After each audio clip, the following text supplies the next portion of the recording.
L'Ivan Beltran Pallarès, tot i que va néixer a Prat del Comte, a la Terra Alta, des dels 3 anys que viu a Cambrils. Molts cambrilencs i cambrilenques el coneixen bé pel seu pas per diferents entitats culturals, però potser poques persones tenen informació sobre la seva vessant professional. És per això que li dediquem aquesta entrevista de la secció Talent Cambrilenc de Revista Cambrils. En el panorama de les arts escèniques catalanes contemporànies destaca amb força la figura de l'Ivan Beltran, un professional cambrilenc que ha sabut combinar talent, inquietud i versatilitat en tots els àmbits que ha explorat.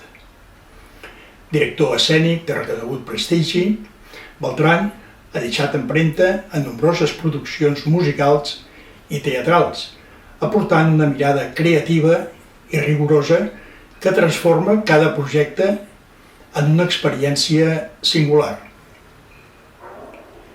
La seva trajectòria no es limita a la direcció escènica només.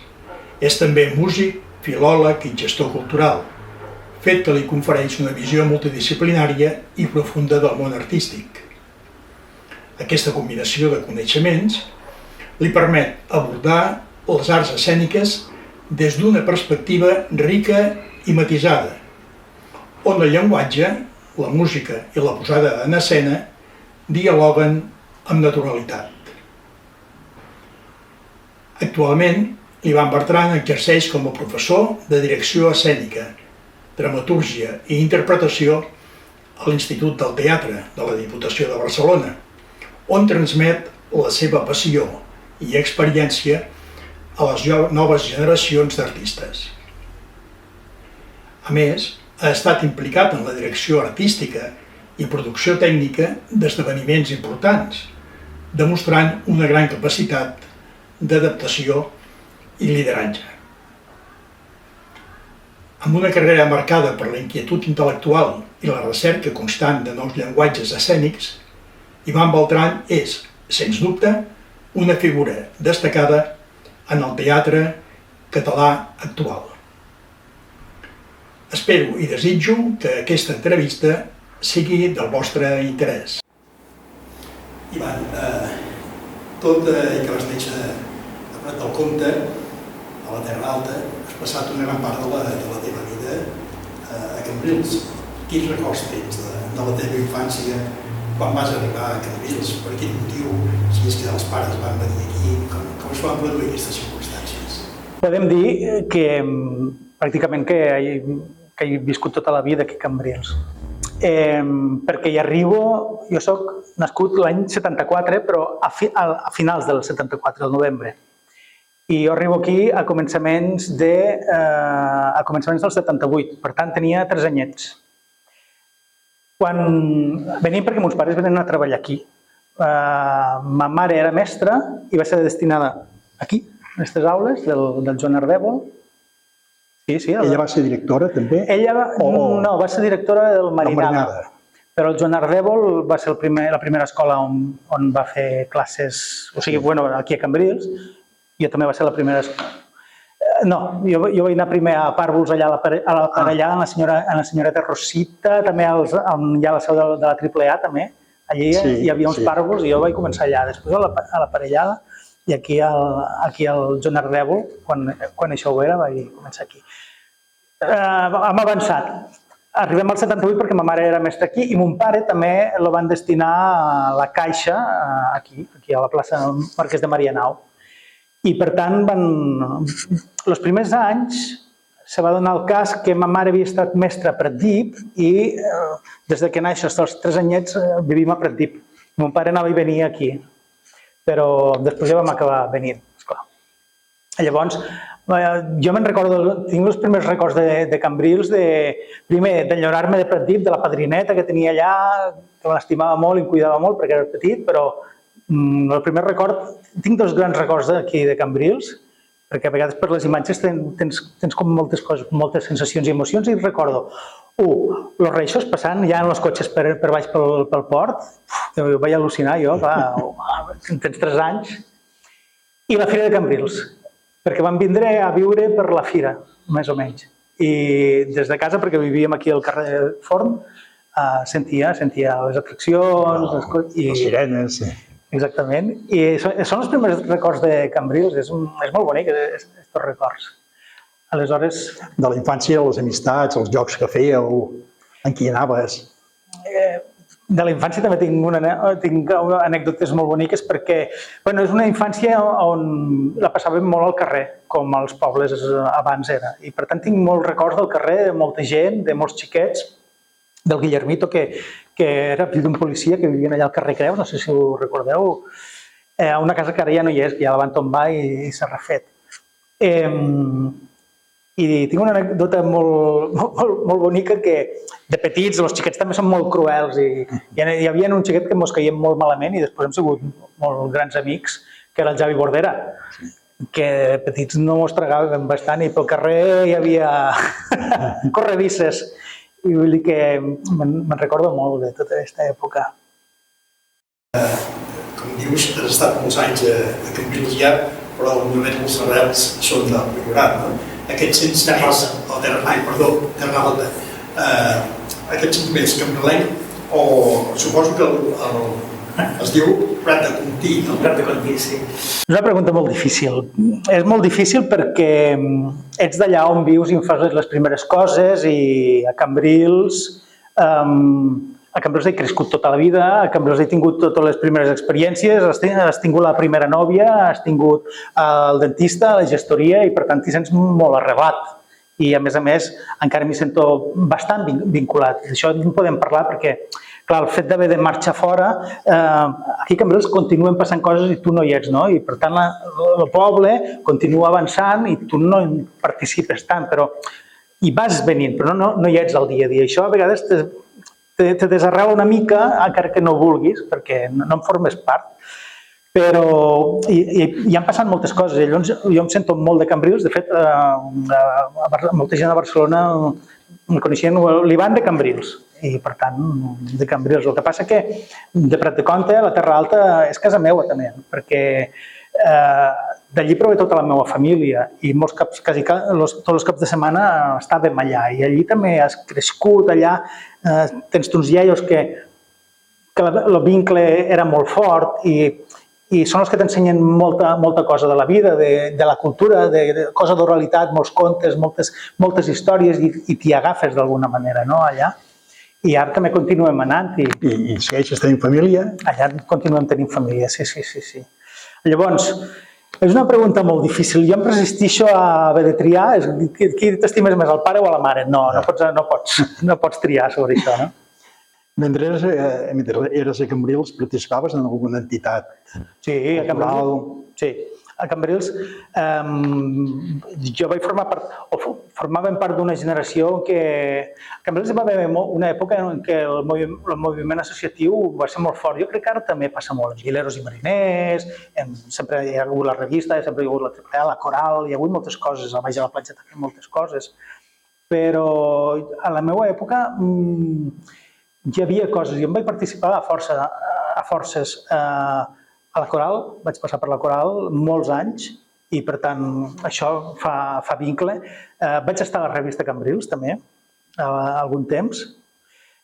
Vaig estar a tota l'Endenga, als inicis de tota l'Endenga, per tant són coses que han fet. Vam fer un grup de música i també portàvem molta gent en el Trau de Tarí. Per tant, crec que vaig tindre bastanta vida social. També havia passat pel moviment Escolta Gent de Mar. Per tant, clar, qui pot dir que no ets de Cambrils? Estaves fortament arrelat. Sí. La teva vida laboral t'ha portat, en certa manera, a distanciar-te de Cambrils físicament, tot i que vas venint, no? On resideixes actualment i visites amb freqüència al poble encara? Sí, jo a Cambrils podríem dir que gairebé cada setmana hi soc. I qualsevol excusa és bona per estar-hi. És a dir, no em costa gens moure'm i vindre. De fet, qualsevol excusa és bona per vindre, no? Ara, l'entrevista aquí, doncs fem-la, perquè així jo estic, aprofito, veig gent, el que sigui. Jo visc ara mateix a Sant Cugat. I Sant Cugat, que té una imatge de ciutat pija, quan hi entres, Se t'oblida, te n'apartes d'això i és molt poble, i em recorda molt a Cambrils, moltíssim. És que el carrer Major, davant del monestir, pràcticament, però m'agrada molt Sant Cugat perquè estàs a la sortida mateix de l'autopista i en una hora estàs aquí a Cambrils. I per tant no em sento desconnectat. De totes formes, la feina la fas bàsicament a Barcelona? El que passa és que jo formo part d'un ofici que és molt centralitzat. I la major part de coses passen a Barcelona. I és un ofici que has d'estar-hi contínuament i que no pots treballar, no pots fer teledistància. Aleshores, això és un dels impediments que em fan no poder estar vivint aquí. I també és una de les coses que a mi m'agradaria lluitar perquè no sigui tan important tot el que passa a Barcelona és bo i el que no passa a Barcelona no és bo. Als pobles també han de poder passar coses així, de cultura. I la cultura també ha de sortir... Com ho podríem dir? No ha de ser centralista ni ha de tindre un focus principal i la resta és secundari. La cultura també passa als marges i a tot arreu, no? No vol dir que Cambrils sigui marge, però per això ho hem d'anar canviant. I a mi m'hauria agradat poder-me dedicar a això sense haver marxat del poble. Quina va ser la teva formació acadèmica i on vas fer? Bé, quan aquí vam acabar, primer aquí vam fer GB, després a l'institut, al batxillerat Bupicou, i en acabat me'n vaig anar a la Rovira i Virgili a fer filologia catalana. A la Rovira i Virgili perquè per mi ja era molt anar a Tarragona i algun dia havíem anat a Barcelona en la gent de la classe a veure alguna cosa, al Cau Ferrat a Sitges, i passàvem el dia a Barcelona i per mi Barcelona em quedava llunyíssim. I creia que la vida seria aquí a Cambrils. Però la curiositat t'estira i de filologia, per exemple, vaig tindre dos professors que penso que em van condicionar moltíssim. Un és l'Àlex Broc, que en aquell moment era editor d'Edicions 62, i el Francesc Marsip, que era crític teatral, i em van portar molt cap al teatre, no sé, les coses que ens explicaven me van obrir molt el cap i necessitava més. Quan vam acabar filologia catalana a la Rovira i Virgili vaig pensar que no en tenia prou i que havia de continuar. Perquè la sortida és quedar-te aquí, ser mestre, casar-te, tindre xiquets... Era una vida estàndard, no? I jo no podia fer això. I aleshores me'n vaig anar perquè vaig pensar que havia de continuar sabent més coses i ser crític teatral. I sent crític teatral vaig pensar que la millor manera d'arribar-hi és aprofundint en estudis literaris. Me'n vaig anar a l'Autònoma a fer teoria de la literatura i literatura comparada. I quan vaig acabar vaig pensar que tampoc no tenia prou i aleshores quan vaig dir me'n vaig a l'Institut del Teatre. I llavors vaig entrar a l'Institut del Teatre. I he fet una cosa molt estranya. I a l'Institut del Teatre què fas? I allà a l'Institut del Teatre vaig fer les proves, me van tombar, m'han dit que no servia per a res. Però com que soc una mica tossut vaig dir que no, doncs ara ho tornaré a provar. I l'any següent vaig entrar a Direcció i Dramatúrgia. Per tant, jo soc llicenciat en Direcció i Dramatúrgia a l'Institut del Teatre. I a partir d'aquí ja hem anat aprofitant. Ja vas entrar a l'etapa laboral, podem dir. Sí. A part de la teva formació acadèmica, també vas tenir una forta implicació a l'Escola de Música, a l'Escola Municipal de Música de Cambrils, que és on estem fent aquesta entrevista. Sí, aquí a l'Escola de Música vam començar, no sé, era petit, jo crec que vaig començar una mica per amor perquè estava enamorat d'una xiqueta i tocava violí i vaig voler fer violí. Llavors l'Escola de Música era a l'edifici del Pòsit i el primer dia vaig arribar tard a classe i no vaig poder fer i jo vaig decidir que no volia fer música i tal, però meus pares me van obligar. Em van dir que jo continuava. I vaig agarrar una ràbia tremenda, però crec que després els vaig agrair tota la vida perquè la música m'ha obert moltíssimes portes. Vaig estudiar violí durant molts anys, vaig formar part de l'orquestra de l'Escola de Música, que per mi allò era grossíssim, i fèiem concerts i feia vindre els meus amics i pensava que eren concerts de molta qualitat. I després hem anat continuant, vaig estar al concert, fèiem exàmens a Vila-seca, aleshores, que hi havia l'Àngel Requesens, l'Evelio Tieles, el Cecilio Tieles, i em feien tremolar molt, però vam fer exàmens a Vila-seca i després jo vaig passar al Conservatori de Tarragona, també en una orquestra que hi havia a la Diputació, i durant molt de temps vaig estar una mica pensant o dubtant cap a on tirava, si més cap a aquestes carreres que feia de lletres i de tot precari. lletres i teatre o música, i es va decantar cap al teatre. Has fet, o estàs fent, o has fet audicions, també actuacions musicals? Perdó, perquè això no m'ho havies preguntat abans, i la música ha estat molt important. Jo penso que encara ara, avui dia, quan faig coses en teatre, penso molt en l'escola de música, penso que tot comença aquí. Perquè jo en el teatre utilitzo molt la música. O com a mínim, una de les meves eines és la musical a l'hora del teatre. D'escoltar, de treballar el ritme, de treballar l'escolta de les coses, i tot comença per l'escola de música, penso. I per tant, jo l'he fet servir moltíssim, l'educació musical que m'han donat aquí. No només perquè allà utilitzem música i música en directe de vegades. Per exemple, ara fa no gaire, al Teatre Nacional, vam fer un espectacle on el director musical era el Dani Espasa, que també, quan aquí ens examinàvem, era el pianista que ens acompanyava aquí a les audicions. I, hosti, són coses molt xules i que, clar, ens coneixem des de petits i m'agrada molt. Però no només en música en directe, sinó per moltes altres coses m'ha servit la música. No, jo deia inclús si feies concerts. Havies fet concerts també. De fet, jo treballo en tot el que és escènic i els concerts no deixen de ser cosa escènica. I avui dia, molts dels músics que surten de l'ESMUC i que emprenen carreres en solitari, ja no només, per exemple, la Rosalia, que també, sinó molts altres tipus de músics, també de la clàssica, treuen molt més partit de l'escenari. I aquí és on nosaltres, com a directors escènics, podem tindre un espai per ajudar-los i per compartir treball, també, no? Llavors, sí, he fet molts concerts, per exemple, és un concert que encara tenim, que encara és vigent i que s'està programant cada any a l'auditori. Per exemple, hi ha un concert que es fa, que es diu Out of the Cage, que fa el servei pedagògic i m'agrada molt. Ho fem enguany i està programat aquesta temporada el 30 d'octubre, 1, 2 i 3 de novembre, per exemple, doncs així que podeu vindre. En el decurs de la teva vida has explorat diferents facetes artístiques, la música, el teatre, la filologia i el llenguatge. Amb quina d'aquestes disciplines et sents més identificat? O si consideres que són complementàries i necessàries, potser també, per consolidar la teva activitat laboral? Sí, són complementàries. No et decantaries per un en concret? No, perquè tot això són eines, no són calaixos que van a part, sinó que són calaixos que per dins estan forats i les coses passen d'un lloc a l'altre, per dir-ho d'alguna manera. Sí. Perdona, Josep Maria, per exemple, aquest any passat vaig fer, l'editorial Barsino va fer 100 anys i vaig fer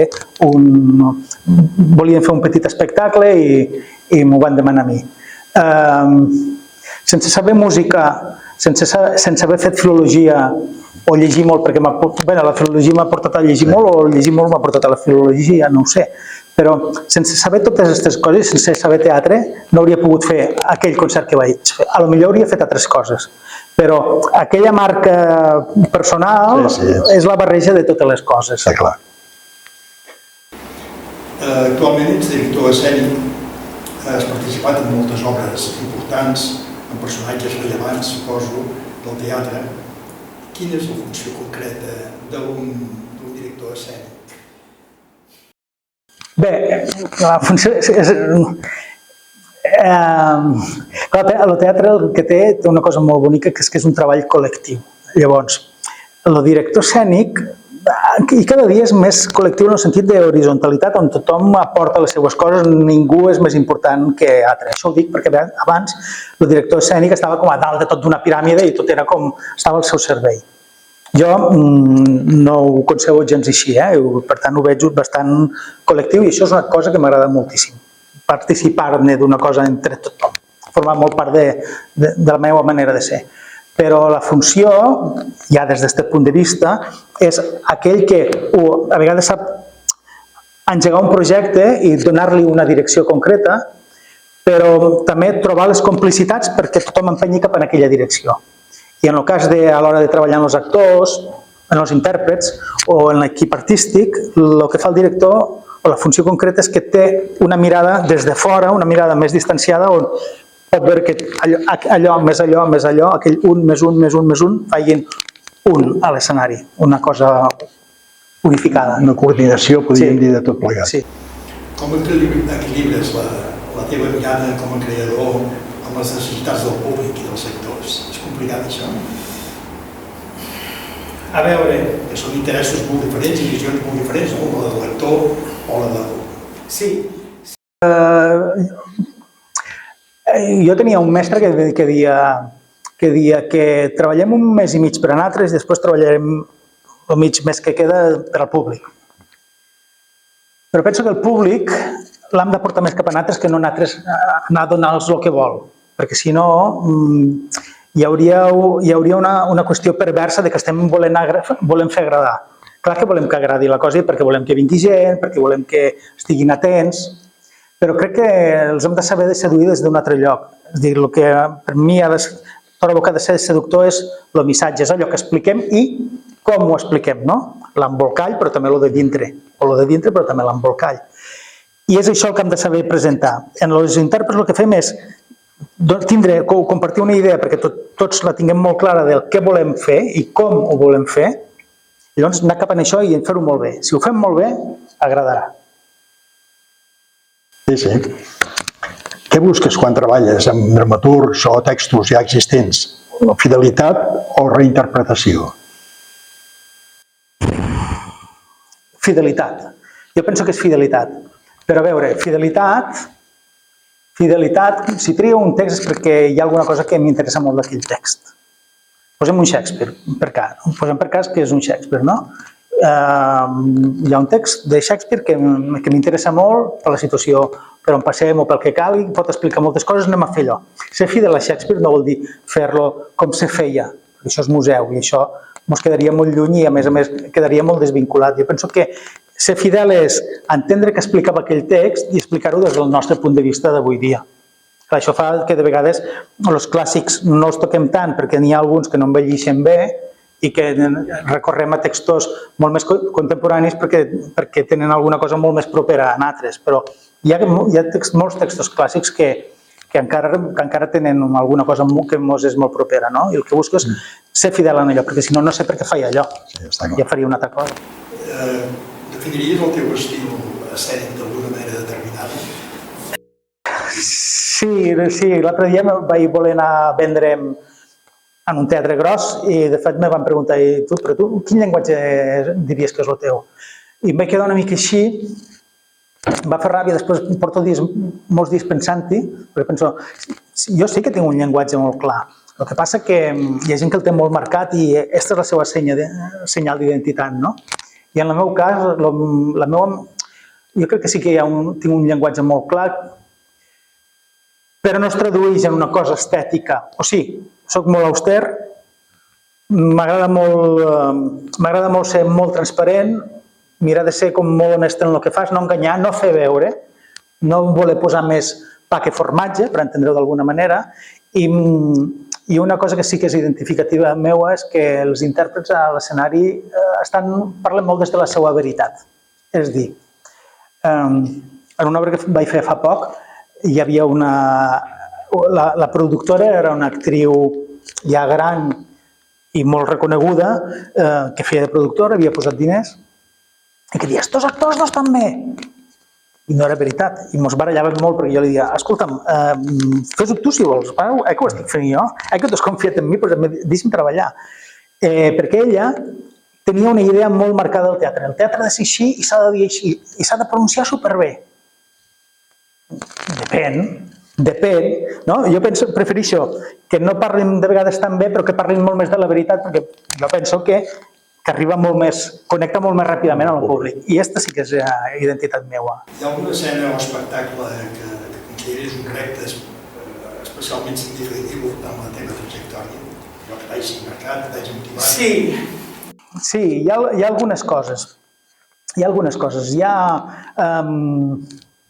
Jo recordo molt una primera versió d'un Shakespeare que van fer en una companyia que es diu Parking Shakespeare, que cada estiu fan una comèdia de Shakespeare en un parc de Barcelona. És una tradició molt anglesa i que ells l'han recuperat aquí, no l'han recuperat, l'han portat cap aquí, i era una versió de Nit de Reis. I allà me van posar una consigna, me van oferir dirigir-ho, però em van dir, però no hi ha, clar, és a l'aire lliure, no pot haver-hi escenografia, com si fos un teatre, ha de ser molt net i molt auster. I va ser el primer, penso que va ser una de les primeres obres que vaig dir, este és el llenguatge, no? Això que estàvem parlant. I per tant, aquella tindria a ser això. Això és Nit de Reis i ho vaig fer el 2013, ja fa molts anys. Anys després vaig fer una cosa a la Seca, a l'Espai Brossa, que es dia El Furgatori, que era una novel·la del Josep Pedrals. I aquesta m'agrada molt, perquè també té molt a veure amb mi, perquè el Josep Pedrals és un poeta de la meva generació, i juga molt en les paraules. I a més agafa les paraules, les agafa des del joc i des de la múltiple significació, però també passen per una cosa molt musical de les paraules. I també m'hi sento molt, i crec que vam fer un espectacle molt bonic, on hi havia les Migues, un grup de música, que llavors no eren el que són ara, que han guanyat Grammys i tot, i allà les teníem i va ser molt bonic.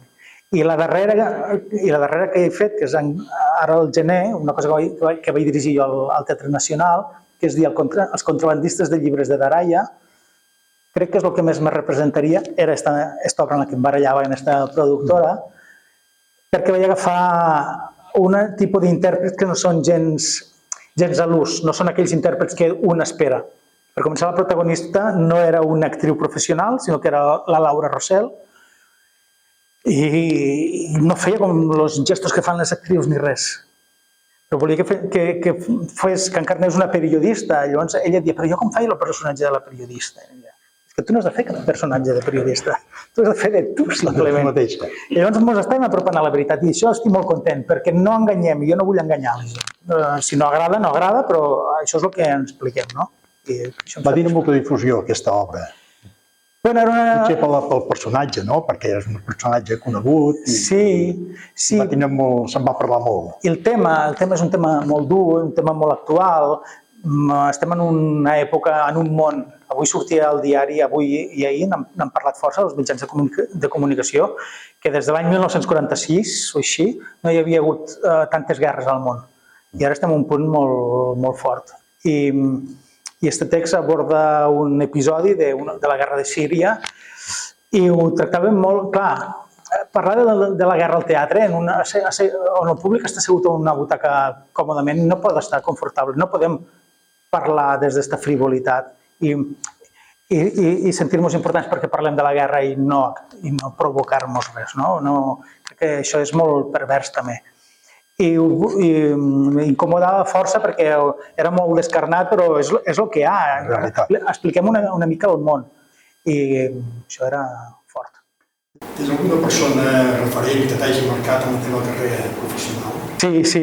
Sí. Sí, jo tinc referents que m'han marcat molt. I a més són referents bastant polèmics, curiosament, però que a mi han estat molt generosos i s'han portat molt bé. Diguéssim que el meu mestre, en el qual he estat al costat molts anys, al seu costat molts anys i a mi m'ha ensenyat moltes coses, és el Joan Oller, que després va tindre tota aquella polèmica a l'Institut del Teatre, etc. Però a mi es va portar molt bé i em va ensenyar moltes coses. I vaig treballar molts anys al seu voltant, al seu costat, i vaig aprendre molt del que s'ha de fer i també del que no s'ha de fer. I per mi m'ha marcat molt. Una segona persona que també m'ha marcat molt és un altre a la part, que és el Lluís Pasqual, d'aquí de Reus. Compartíem una cosa, molt de territori, i això m'agrada també, no? Perquè tenim uns referents molt similars, tot i ser de generacions diferents, però m'ha marcat molt i crec que és la persona que més m'ha agradat veure treballar també. I després m'ha marcat molt també la persona que treballo, a vegades fem codireccions així, que justament és la meva companya, que ens vam conèixer, és a dir, no treballo en ella perquè sigui la meva companya, és a dir, ja treballàvem prèviament, que m'agrada molt com treballa, com mira les coses i com tracta la gent. I per tant, m'agrada molt. Com es diu? Ana Pérez García. Sí. Tu que has deixat de davant una mica el tema teatral ja, i encara que ja hem parlat de música també, m'agradaria entrar una mica en el camp de la música. Quin paper té la música en les teves creacions escèniques en general? Sempre hi és present. Sí, la música a les meves creacions escèniques està sempre present, sempre. Primer per una cosa que és el ritme. Jo parlo ràpid, però la rapidesa aquí és un terme que podríem dir musical, no? Del tempo, del temps. Això és musical. Però després també la música en viu. A mi m'agrada que la música sigui en viu i si no pot ser en viu ha d'estar molt present. Si hi ha una música en aquell moment ha de ser perquè és necessària i perquè ens ha de portar a explicar o alguna cosa o emocionar, no? I tot això surt del que he anat aprenent al llarg dels anys, que si vas tirant enrere fas cap aquí, en aquesta classe, per exemple. Sí, a la base. Quins són els teus referents musicals? Et deixes influir o prefereixes trencar els cànons? Què vols dir, influir o trencar els cànons? A veure. Si et deixes influir per altres autors, per exemple, o vols trencar motllos i anar a la teva interpretació?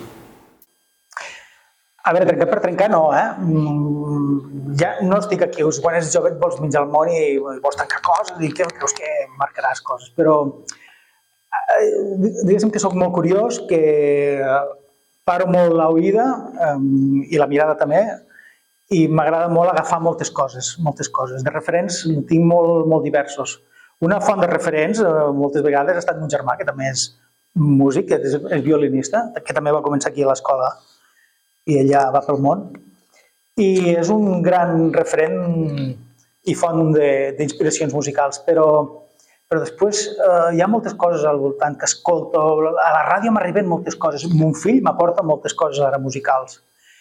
I no sé, a mi m'agrada, hi ha gent que a través de la música explica molt el món. A mi m'agrada molt un trio que es diuen Marala, m'agrada molt l'Starter Helena, m'agrada molt el Rodrigo Cuevas, però m'agraden molt els Beatles i m'agrada molt Mozart i Bach, per exemple. Clar, és molt eclèctic, això. No és contradictori, però en tot cas. No, gens. Has composat peces originals pels teus espectacles?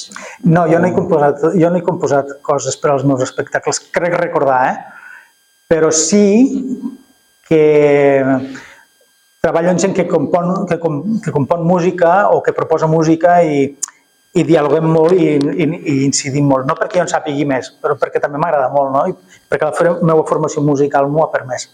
Ja parleu el mateix llenguatge. Sí. Hi ha alguna connexió entre el silenci musical i el silenci escènic que t'agradi especialment? Home, i tant. La connexió es diu John Cage, per exemple, o Carles Santos, que eren dos compositors que al mateix temps eren creadors escènics, gairebé. El John Cage té aquella peça que es diu 4:33, que és una partitura que dura 4:33, són pàgines en blanc durant 4 minuts i 33 segons. I això com ho toques? Vinga, posa-t'hi, saps? I com ho escoltes, també. I és una... Bé, John Cage ja és segle XX. I ara tot això ha evolucionat molt i hi ha moltes més coses. Però, per exemple, en aquell espectacle de l'auditori que he esmentat abans, que es diu Out of the Cage, juguem a treballar, a escoltar el silenci i a treballar des d'esta cosa. A mi m'agrada molt. Tens algun estil musical preferent, determinat? Hi ha una cosa que em connecta molt a mi, que és la música de tradició. La música... No vol dir la música tradicional, per exemple, he tocat molt tradicional, el nostre ud, per exemple, aquí a Cambrils i així, i hi ha una sèrie de melodies, però les melodies quan se fossilitzen i es toquen així d'una manera monòtona o tal, no m'interessen gaire. A mi m'interessa molt... Té una mica a veure en el teatre i té una mica també a veure en la literatura. M'agrada la cosa quan és molt de veritat. I la tradició, la música de tradició, té alguna cosa que ens connecta molt en d'on som i on pertanyem i d'on venim. I això a mi me connecta moltíssim. Abans he parlat de Rodrigo Cuevas, però és un que m'agrada molt. Carles Dénia m'encanta, per exemple. Canti el que canti, hi ha una cosa que et sents propera, que si estessis penso moltes vegades, estàs a l'altra punta del món i portes temps sense vindre, escoltes, per exemple, Carles Dénia, ploraria, o em sentiria com a casa, no? Vull dir que això em connecta molt. Canviant potser de tema també i entrant dintre la filologia i el llenguatge, que també domines, quin paper juga la llengua en el seu ús i en la seva forma dins la teva obra? Bueno, la llengua és un pes que haurem de carretejar nosaltres, que som catalans, perquè la llengua és una manera també de configurar la teva manera de veure el món, perquè ens han ensenyat unes paraules per anomenar totes les coses que ens envolten i ens van ensenyar en català, no? I per nosaltres és aquell món. Si t'ho diuen d'una altra manera, ho trobes bonic, però no és el teu món. I és una llengua que cada dia és més agredida, està més abonyegada, està més empobrida i està més d'això. Jo penso que els que treballem en això tenim una responsabilitat molt gran perquè estem, com qualsevol parlant, però nosaltres fas una funció i et poden vindre 200 persones i estàs difonent molt, no? I a mi em pesa molt la llengua. Vull que sigui una llengua viva, sobretot. I això ens porta cap a una cosa que no vull que sigui una llengua de museu, una llengua de mentida, que pots dir paraules molt boniques i molt envitricolades, potser, i molt complicades, però no entendrà ningú ni sabrà què són, no? I a vegades són paraules molt més simples, expliquen molt més, i hem de saber trobar aquesta cosa que et connecti. Creus que el català com a llengua escènica té prou espai per evolucionar? Sí, i tant. I tant, té molt espai i hauria de tindre molt futur. El que hem de fer, però, a veure, el circuit català ja és molt centralista, és veritat, però tenim molt de territori i s'hi ha d'arribar. I per tant, tenim molta feina per a fer. I quan arribem aquí, tenim molts més espais, molt més enllà del nostre territori administratiu, no? Ja la llengua s'expandeix per Mallorca, per València, vull dir que tenim espai. I espai per a compartir. Però hem d'aconseguir també que fem coses que siguin atractives perquè la llengua sigui atractiva, perquè ara és una cosa que penso que avui dia no ho és, no té prestigi, i per això no la parla ningú. Mon fill no parla ni la meitat de les seues hores en català, i això és perquè no té prestigi, estic segur.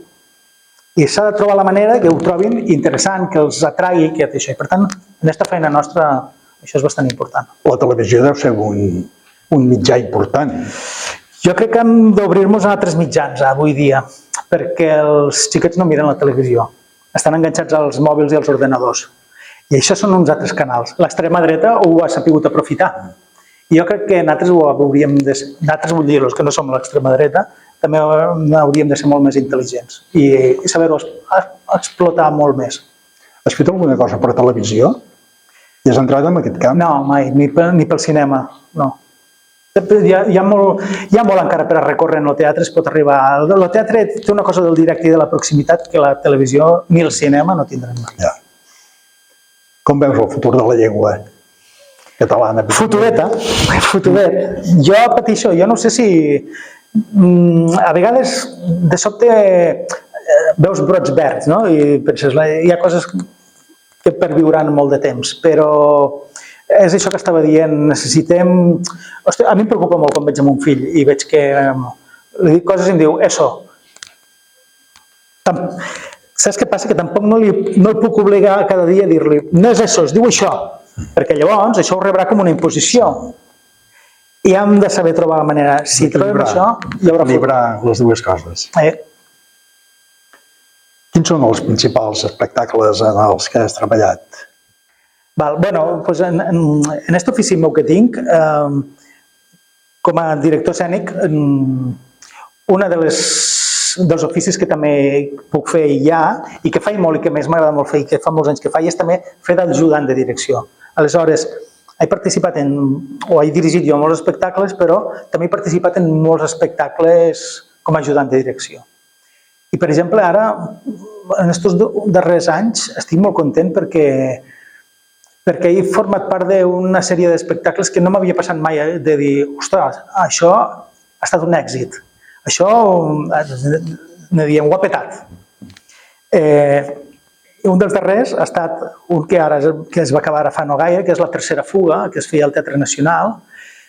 I a mi m'ha commogut molt. Portàvem 2 anys treballant-ho. Estic des de l'inici treballant-ho. És un text dirigit i escrit per la Victòria Spunberg, en la qual fa 4 o 5 anys o 4 o 5 espectacles que treballem junts, i per tant ja ens comencem a entendre, ja hi ha una forma de treballar que és molt... És d'ella l'espectacle, però jo també me'l sento molt propi, no? I molta gent de l'equip també. I aquest és un espectacle que l'he trobat molt impactant. Jo no havia vist mai la sala gran del Teatre Nacional plena i en les entrades exhaurides cada dia i la gent dreta aplaudint cada dia.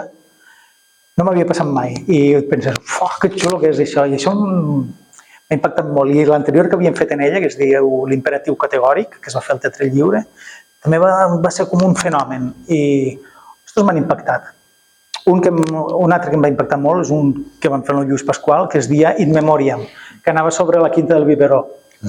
I allà vaig poder fer un treball molt bonic que va ser entrevistar biberons, un d'aquí Cambrils, per exemple. I conèixer aquesta gent que havia viscut una guerra i com t'ho explicaven i des del punt on t'ho explicaven i que a més ja tenien 90 i tants anys, és emocionantíssim.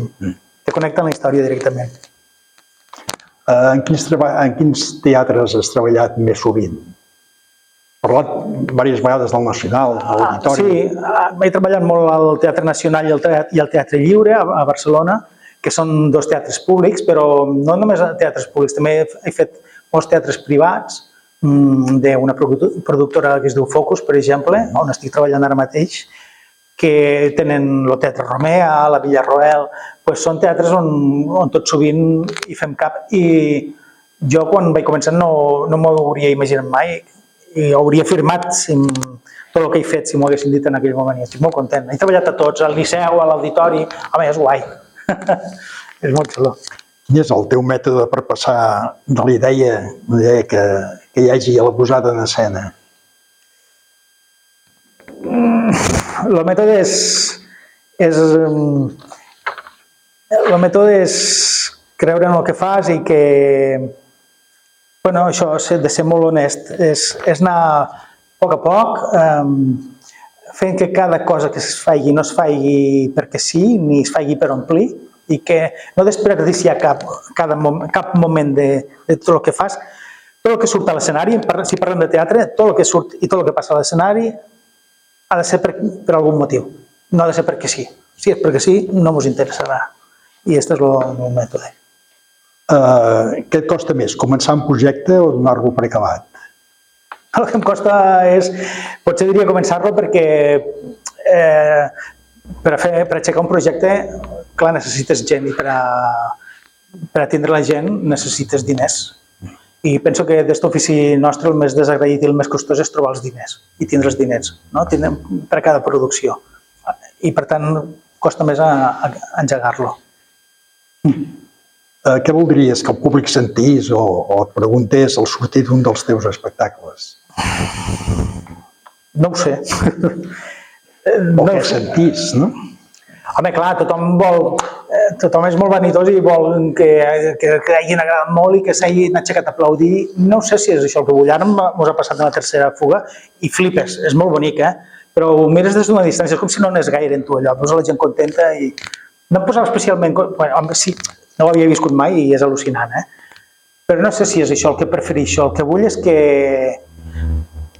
hagin connectat molt, i que se n'hagin oblidat del món i de sobte s'hagin posat o molt a pensar en tot el que està passant i després ho portin durant un temps, que els quedi un regust.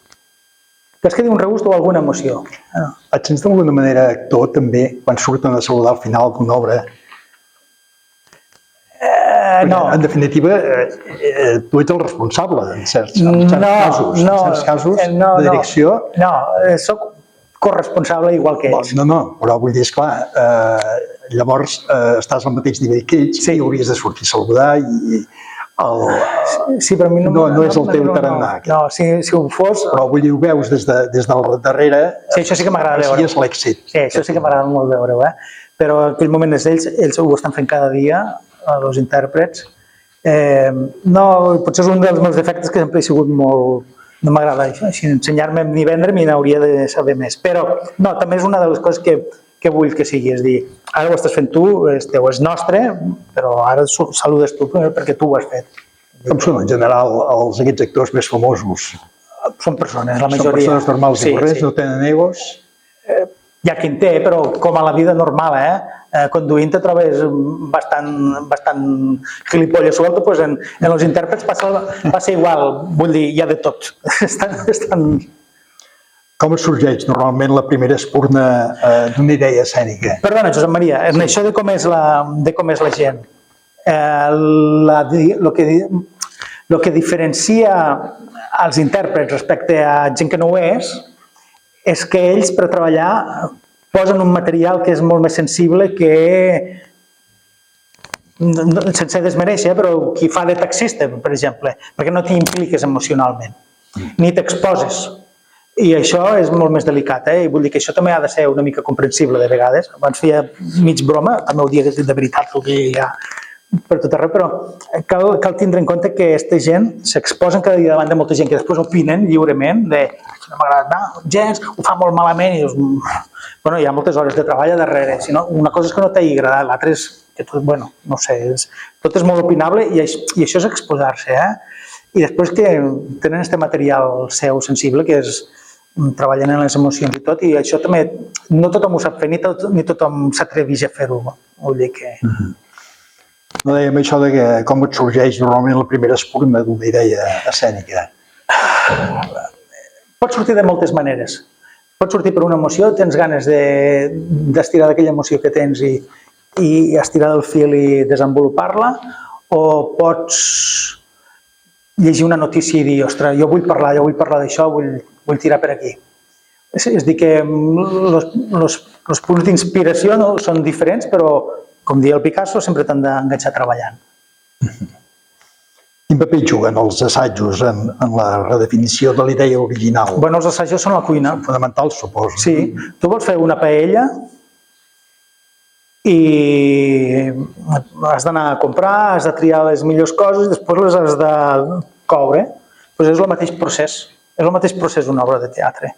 I de vegades te passa que la idea final no té gaire a veure en l'original, perquè tu havies comprat els ingredients per la paella, però quan vas al cap de 2 dies alguns s'han fet malbé o alguns altres no sé què, o t'havies oblidat d'allò, no? Llavors has de readequar-te. El procés d'assaig i de treball de creació és el mateix. Quan treballes en col·lectius, com normalment fas, com concilies les visions creatives divergents? Perquè suposo que cada un té la seva opinió. Sí.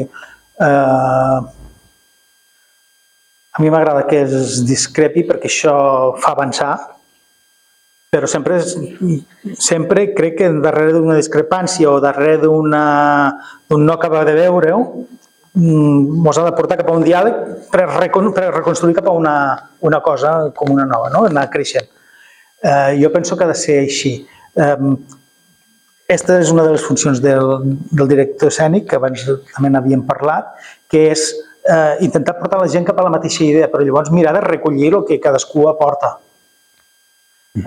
I és del treball de tots i de totes les aportacions, que algunes pareixeran que no tenen gaire a veure, però sí, segurament totes hi cabran. Jo crec que és una de les funcions, no? Saber encaixar tot això, saber fer el puzzle de tot.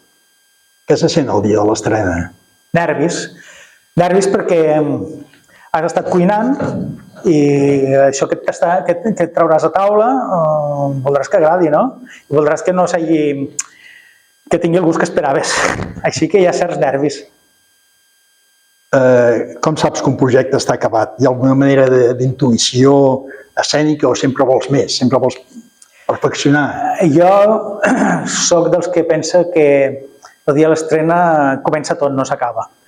És dir, ara ja és dels intèrprets, però allò continuen fent-se seu i llavors intervé un altre factor nou que és la reacció del públic, no? I com ho respiren, com ho escolten, com ho reben, i això també em condiciona una mica.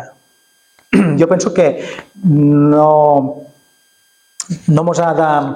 És a dir, no hem de fer el que ells vulguin i no hem de portar més cap a ells. Si riuen, fareu apretar més perquè riguin més, no ho hem de fer això, però si riuen, sí que ens hem de donar aquesta confiança que aquí t'ho riuran, no? Doncs juga-ho, sapigueu jugar.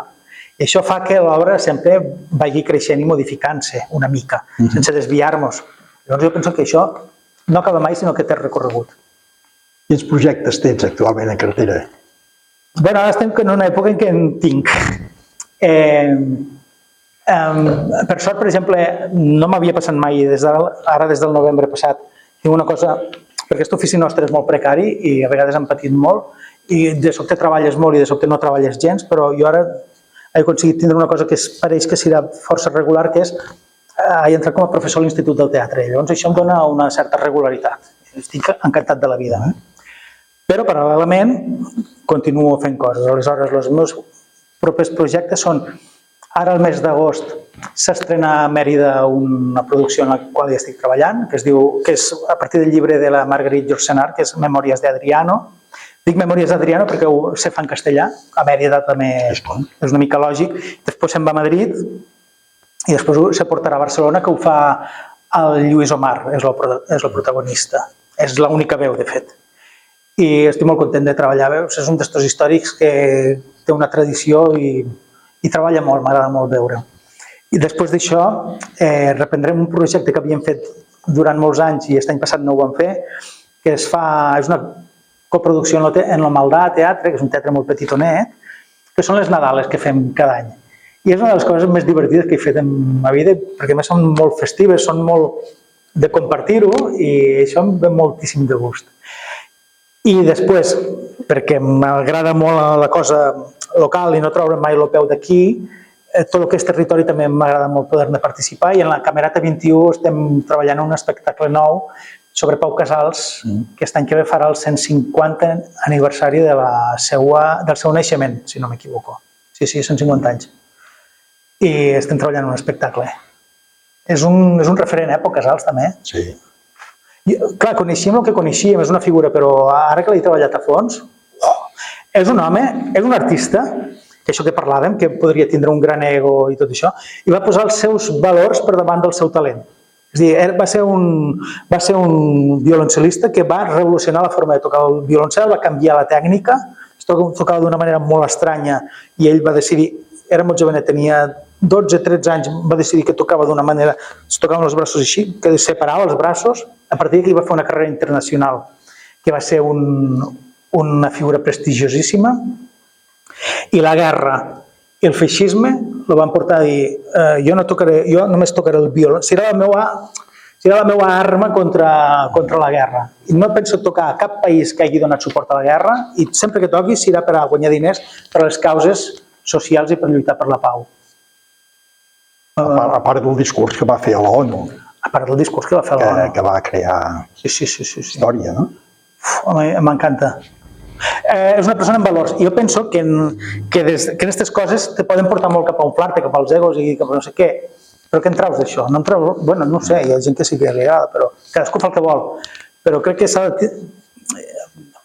Ho he dit moltes vegades avui, però també pot ser molt pervers. Pots aprofitar aquesta cosa que et veu molta gent per aportar-t'ho cap a tu o per a transformar-ho en una cosa que retorna cap a la societat. I penso que això és molt important. I Pau Casals ho feia. Bé que ets un admirador de Pau Casals. És que m'agrada molt descobrir-lo i conèixer-lo. Fa un mes encara no, vaig estar aquí a la Vila Casals, a la platja Sant Salvador, i està molt bé el museu, com li expliquen la vida, tot. Va ser una figura molt més important del que encara mos diuen. Té una autopista, a cada poble hi ha una avinguda o un carrer, té moltes estàtues, té un auditori, però crec que és massa poc pel que va arribar a ser i com va defensar Catalunya i la llengua catalana, vaja. Tens algun músic de música clàssica preferit?